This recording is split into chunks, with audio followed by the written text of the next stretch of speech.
चालाक लोमड़ी और हाथी की कहानी। घने जंगल में एक बहुत बड़ा हाथी रहता था। वह स्वभाव से क्रूर और अहंकारी था। वह जंगल में खुलेआम घूमता था और छोटे पेड़ों और शाखाओं को तोड़ देता था। जो जानवर पेड़ों में रहते थे वे इस हाथी से बहुत डरते थे।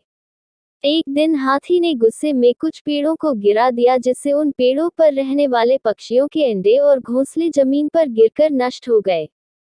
जंगल में हाथी ने चौतरफा तबाही मचा रखी थी। हाथी के डर से बाघ और शेर भी सुरक्षित दूरी बना रखी थी। जंगल में उसकी मदमस्त चाल ने कई लोमड़ियों के घर रौंद दिए, जिससे लोमड़ियों में भी हाथी के खिलाफ बहुत असंतोष था। जंगल के सभी जानवर हाथी को मरना चाहते थे, लेकिन उनके विशाल आकार के कारण यह कार्य बहुत कठिन था।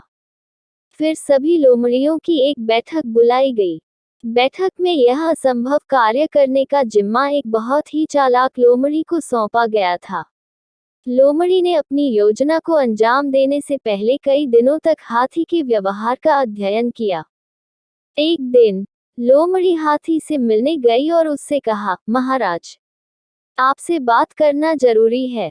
यह हमारे लिए जीवन और मृत्यु का मामला है। हाथी ने अपने सबसे ऊंचे स्वर में सूंड उठाए और पूछा, तुम कौन हो और मुझसे क्या चाहते हो? लोमड़ी ने कहा, मैं इस जंगल के पूरे पशु समुदाय का प्रतिनिधि हूँ। हम आपको अपना सर्वोच्च मुखिया राजा बनाना चाहते हैं। कृपया हमारे प्रस्ताव को स्वीकार करें। हाथी ने बड़े गर्व से अपनी सूंड उठाए और विवरण मांगा। लोमड़ी ने आगे समझाया, मैं आपको अपने साथ लेने आई हूँ। राज्याभिषेक समारोह जंगल के बीच में होगा, जहां हजारों जानवर पहले ही इकट्ठा हो चुके हैं और पवित्र मंत्रों का जाप कर रहे हैं। यह सुनकर हाथी बहुत खुश हुआ। उसने हमेशा राजा बनने का सपना संजोया था। उन्होंने सोचा कि राज्याभिषेक समारोह उसके लिए गर्व की बात होगी। उसने लोमड़ी के साथ जंगल में जाने के लिए खुद को तैयार किया। लोमड़ी ने कहा, आओ महामहिम, मेरे साथ आओ। लोमड़ी हाथी को समारोह के लिए एक काल्पनिक स्थान पर ले गई। रास्ते में उन्हें एक तालाब के किनारे दलदली इलाके से गुजरना पड़ा।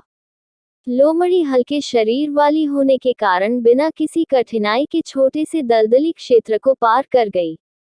हाथी भी उस पर चला, लेकिन भारी होने के कारण वह दलदल में फंस गया।